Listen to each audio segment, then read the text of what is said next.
ایک بات اور عرض کر دوں کہ اسباب معصیت سے قرب خطرناک ہے۔ کوئی شخص افسر ہے یا اسکول کا پرنسپل ہے، اب وہ لڑکی کو پی اے رکھ لے یا ٹیلی فون آپریٹر رکھ لے یا تنہائی میں ان سے انٹرویو لیتا ہے یا اس کا لڑکیوں کو نوکریاں دینے کا کام ہے، ایک ایک کر کے سیریل نمبر سے لڑکی کو اندر کمرے میں اپنے پاس بلاتا ہے، تو یہ چیزیں ایسی ہیں کہ اس کا دل بچ نہیں سکتا۔ اللہ تعالیٰ ارشاد فرماتے ہیں تلک حدود اللہ فلا تقربوها، جو اللہ کی حرام کی ہوئی حدود ہیں ان کے قریب بھی نہ جاؤ۔ جو ان کے قریب رہے گا بچ نہیں سکتا، ایک دن بچے گا، 2 دن بچے گا، لیکن آہستہ آہستہ نشان پڑے گا، چوٹ لگے گی۔ ہر نظر ایک چوٹ مارتی ہے۔ بد نظری ابلیس کا زہریلا تیر ہے۔ حدیث میں آتا ہے ان النظر سہم من سہام ابلیس مسموم، بد نظری ابلیس کے تیروں میں سے ایک زہریلا تیر ہے۔ ایک تیر آج لگا، ایک تیر کل لگا، آخر زخم پڑے گا یا نہیں؟ ایک دن آئے گا کہ خطرناک حالت میں مبتلا ہو جائے گا۔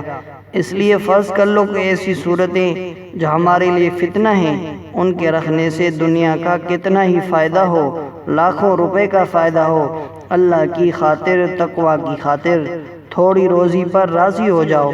اگر اللہ تعالیٰ کے نام پر سلطنت بلخ لٹائی جا سکتی ہے تو یہ تھوڑا سا دنیاوی نفع کیا حقیقت رکھتا ہے۔ جب سرور عالم صلی اللہ علیہ وسلم کا خون نبوت اللہ تعالیٰ کی راہ میں قربان ہو سکتا ہے تو نبیوں کی خون سے بڑھ کر یہ تمہارے چند ٹکے نہیں ہو سکتے۔ لوگ کہتے ہیں کہ لڑکیوں کو رکھنے کی وجہ سے گاہک زیادہ آتے ہیں، حالانکہ ان سیٹھ صاحب کی فیکٹری مالک کے تہجد بھی جاری ہیں، تسبیح بھی لیے ہوئے ہیں اور عورتوں سے باتیں بھی کر رہے ہیں۔ پرنسپل صاحب استانیوں سے پوچھ رہے ہیں کیا حال ہے؟ ایسی نوکری پر لات مارو جہاں انسان اس بات پر مجبور ہو جائے کہ ان سے بات کرنا ضروری ہے۔ یہ کیا حیات ہے؟ سوچو تو صحیح، قیامت کے دن حساب دینا پڑے گا۔ ہاں، اگر انسان مجبور ہو جائے کہ پیٹ کی روزی کا معاملہ ہے اور کوئی دوسری جگہ ابھی روزگار نہیں ملا تو بلا ضرورت بات نہ کرے، حتی الامکان بچنے کی کوشش کرے اور اللہ تعالیٰ سے روتا رہے، توبہ استغفار کرتا رہے۔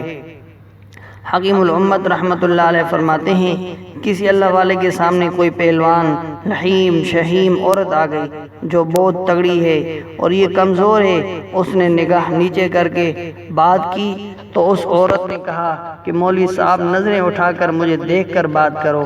پھر اس نے اسے اٹھا کر پٹک دیا اور سینے پر بیٹھ گئی اور کہا آنکھوں سے آنکھیں ملاؤ، بڑے ملا بنے ہوئے ہو۔ حضرت فرماتے ہیں کہ اگر وہ صاحب نسبت ہے، اللہ والا ہے، تو اس وقت بھی اپنی نظر کی شعاعوں کو شعاع بصریہ سے کنٹرول کرے گا، گہری نظر نہیں ڈالے گا، سطحی نظر ڈالے گا، مجبوری والی، پھر بھی پوری کوشش کرے گا کہ اپنی آنکھوں کی شعاعوں کو کنٹرول کرے۔ یہ ہیں تقوی والی باتیں۔ تو یہ بات عرض کر دی، اس بات کو آب زر سے بھی لکھ لو تو اس کی قیمت ادا نہیں ہو سکتی۔ جو گناہوں کے اسباب ہیں ان سے بھی دور رہو۔ گناہوں کے اسباب جو بھی ہیں ان سے دوری اختیار کی جائے۔ نامحرم لڑکیوں کو نوکر مت رکھو۔ اب کوئی کہے کہ صاحب خرچہ کیسا چلے گا؟ گھر کا خرچہ بہت زیادہ ہے۔ آج جو خرچے بڑھا رکھے ہیں تو کیا ٹیلی ویژن، صوفہ، قالین ضروری ہے؟ کمرے میں جوتا پہن کر قالین پر چلنا ضروری ہے؟ اتنے خرچے بڑھا لیے ہیں، پھر کہتے ہیں کہ اگر بیوی نہیں کمائے گی تو گھر کا خرچہ نہیں چلے گا۔ اس کا کتنا نقصان پہنچا ہے۔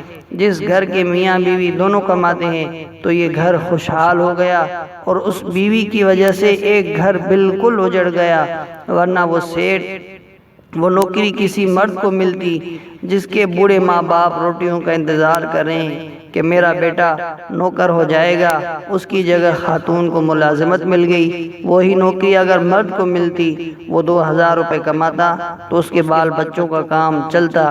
اسی جگہ عورت نے لے لی، اس گھر کی تنخواہ 4000 ہو گئی، وہ دوسرے گھر اندھیرا ہو گیا۔ یہ کیسا انصاف ہے؟ میرے بھائیوں، تو میں کہہ رہا تھا کہ گناہ کے اسباب جو ہیں ان سے بھی دوری اختیار کرنی چاہیے، گناہوں سے دور رہنا چاہیے۔